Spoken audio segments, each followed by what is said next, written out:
First thing, go ahead and make sure you put, I forgot to put it on there, so go ahead and put it in there yourself. In the, not that, in the corner, put a number 41. Just forgot to put the number on there. I believe how long it takes something like this to type it up on Microsoft Word. Little things.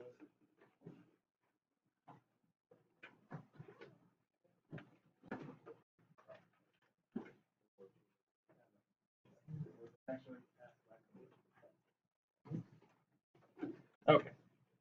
So we're going to start the old-fashioned way of graphing, just like you always do, and then you're going to move into more like, well, intuitive ways and pattern-based ways of graphing. So start off, we're just going to do an old-fashioned t-chart.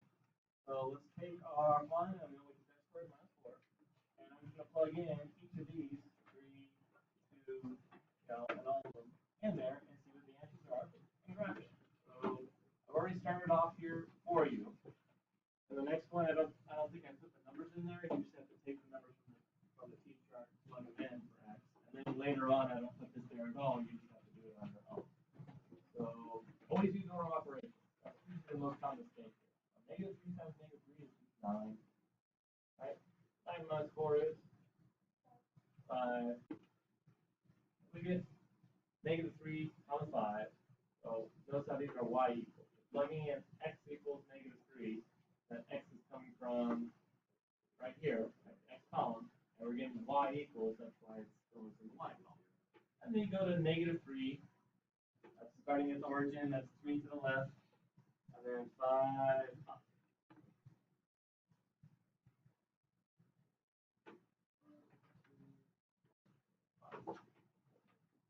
And just repeat that process again and again. So we have one. Feel free just to go ahead, you can do this without my guidance. Order of operations. Fill out the whole entire table.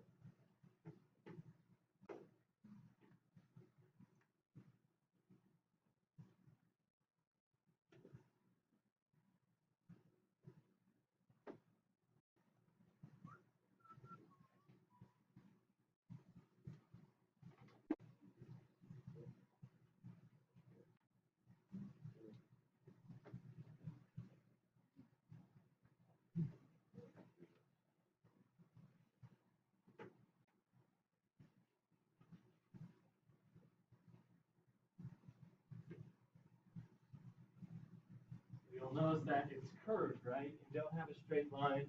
You saw Desmos how the graph should look, so make sure when you end up drawing your graphs that they're not straight. This is not the absolute value stuff. That is a V. This is different. All right, good. And let's see here. We got 1 times 1 is 1 minus 4, -3. And you'll notice, just like you saw on Desmos, we'll get some symmetry. That is, well, we got one side of the graph, and as we get to the other side, it looks like a mirror image as the first side. So the left side and the right side will look very similar every time you do this. Now, I arranged the numbers in a way that this will happen very naturally. It doesn't always do that. That is that I picked the numbers on your t-chart so that that middle point was in the middle of your t-chart so you could see that happening. Same thing here, it's in the middle. All right, there we go. So you'll notice symmetry on the graph. Okay. There's this middle area right here, right down the middle here, where you have the points that are the same distance on both sides. So if you draw this line right down the middle, kind of like where the symmetry happens, if there's a point 1 to the left, there's a point 1 to the right. Okay? And that's called the axis of symmetry, which happens to be right down the middle at x equals 0. Axis of symmetry.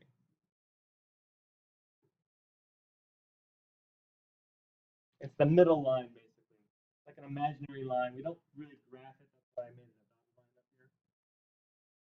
But you'll have a point for your parabola the same distance on both sides. So if there's a point 4 to the left, there's going to be another point 4 to the right automatically. And speaking of symmetry, you probably saw this, and I color-coded it, that those two numbers are the same. These two answers are the same. And these two answers are the same. So if there's symmetry on the graph, where, it's a point here, there's also a point right across from it, there's also going to be symmetry on the table. And you saw the same thing down here when you're solving it. We got two of the same number. So really, we just need half of the graph plus this middle point. We know where this middle point is, which we call the vertex. And we have half of the graph. We kind of get the other half free. So you can imagine if we didn't have these last 3 points, we could still get them by using the axis of symmetry. So the vertex, that's kind of like the middle point there.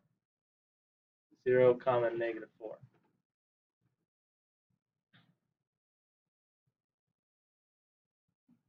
The y-intercept. Where's across the y-axis? At 0, -4. Happens to be the same as the vertex. These are not always the same, just in this particular problem it happens to be. Whenever you don't have a b, right, we just had 2 terms here, but when you have 3 terms, you'll have the vertex and the y-intercept are different. Okay. And the x-intercepts. What are your x-intercepts? Where is it? If this was something leaving the ground and going back to the ground, they would be -2 and +2. And we'll spend a lot of time getting x-intercepts. And every time you factor, as you guys saw already on decimals, what happens when you factor this polynomial?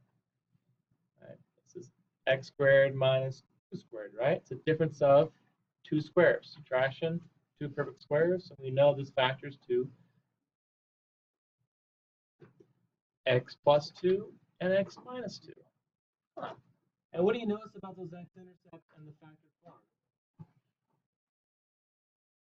+2, -2. What are the x-intercepts? +2 and -2. So all that whole test you just took was all about finding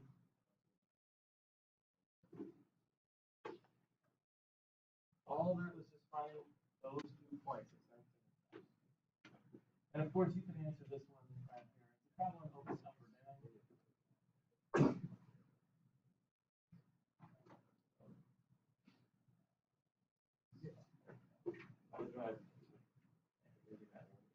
This would be considering opening up. So basically, if the arrows point up, yeah, this is opening up. You guys saw anytime the number in front of the x squared, it's called quadratic term. Anytime that is positive, okay, it's going to open up. If this is a negative, you already know it's going to open up. Now make sure when you're drawing your parabola that as they go up, you're also going ever so slightly outward. Right? And non-example parabola would be the letter U. This is not a parabola. See how these are completely vertical? Do not do that. The parabola should go up, up, up, and ever so slightly be also going outward. Never vertical. Never vertical completely. It might look like that if the numbers are super big or something like that, but they actually are always. Always, always, always. Okay, so I think we have a lot of information there. Let me go over a few of the algebra, or actually pre-algebra stuff. So if you're going to plug in for here, -x squared plus 1, you notice down here that I actually put -1 times x squared. Because often people will make a mistake. They'll want to plug in -3 and say, oh, this negative cancel out, and then you square it. But if you remember Pentos,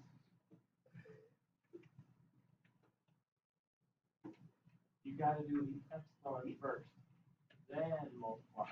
So you actually have to raise -3 to the second power, then multiply by -1 to get the right answer. Small but important detail. So if you make that mistake on every problem, yeah, your entire graph will come out wrong because of free algebra.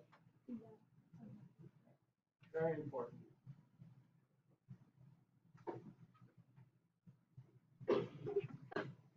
Use proper order of operations when you do it.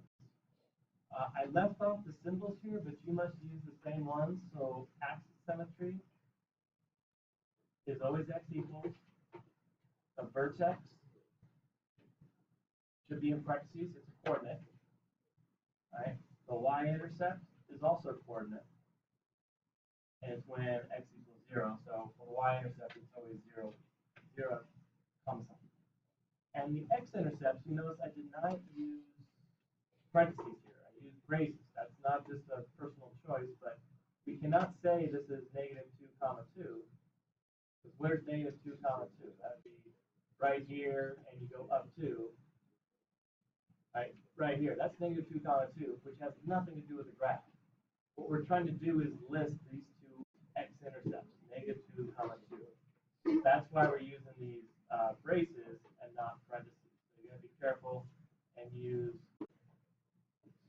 braces when you're doing x-intercepts. There could be no x-intercepts. There could be one. At most, there are two. There's 0, 1, or 2 x-intercepts. What is the first step of factoring? That you guys just did. What is the first thing on that flow chart that you guys got? If I asked you to factor negative x squared plus 1, what would you look for first?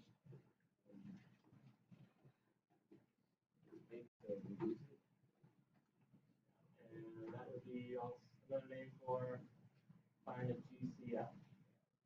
Right? So the first thing is always get a GCF. And I mentioned how like you really don't want this to be negative. So if this is negative, always factor out a negative. That's where this comes into play. So since this is negative, I'm going to factor out negative 1. It's not that, some other number goes into all of those, but it'll make your graphing and your factoring a lot easier. So if we take out a negative 1, you end up with x squared minus 1, which then can be factored because that's the difference of squared. Right? X squared minus 1 squared. And you know that will be just like the one above, which was x plus 2, x minus 2, x plus 1, x minus 1. And from that, we know that means the x-intercept will be positive 1 or negative 1. Just by factoring, I already know where this is going to cross the x-axis in two places because I can factor it. So it's going to be crucial you do the factoring right because it has to agree with your graph. This is the point where what we spent the last 2 weeks on turns into, okay, now factor it, you take those answers, you go over here and do that. And just in that one little command, now factor it, is 2 weeks worth of work to make sure you know how to do that. You know how to look at this and say, oh yeah, I got a negative 1, this is squared, and this will take you a matter of 10 seconds to do. Or if there's 3 terms, you know how to do a box really fast and get the answer in about 10 seconds. Not, spend a whole lot of time, but we did the concatenates, we did everything, so you get really good at that. And that's where all this comes into play. Question? Yeah. Negative 1 squared? Well, I'm just saying that 1 is the same as 1 squared. Like I did up here, x squared minus 4 was x squared minus 2 squared. I'm writing it as a difference of 2 squared, so I know that whatever's being squared is what goes into your answers, your 2 binomials of your answer. So that's why I wrote it like that. Okay. All right, I'll let you guys finish that. And I think there's one more thing I wanted to point out. I think that's it for now. So go ahead and work on the rest. Check with someone around you, ask questions, and you will get the answers you need to do these. On number 3, you'll notice that I only set up 5 of these and not all 7. And some of you already kind of helped you with this and why that is. So if we plug in 2, we get 0. And if I go through here, I think I'll get negative 5, If I plug in 0, I'll get -8. If I plug in 1, I get -9. And when I go to 2, I plug in 2, and I solve that, it goes back to -8. So you can see and identify there's that symmetry. And from that point on, you really don't need to physically write out and show the work anymore, because you know you've reached the line of symmetry where it's going to be the same thing on both sides. So if these match, so do these, and so do these, and I don't need to spend the time physically writing out and showing the work, because I can see, oh, -8, -8. That must mean that this is the vertex right here, right, at 1, -9. And now the answers are starting to repeat each other. The axis of symmetry is always the x-coordinate from the vertex. That's the middle of your graph. So I know that the middle of my graph is going to be at x = 1, with the vertex being right here at 1, -9. Okay, so that's why I don't have all 7, I only have 5.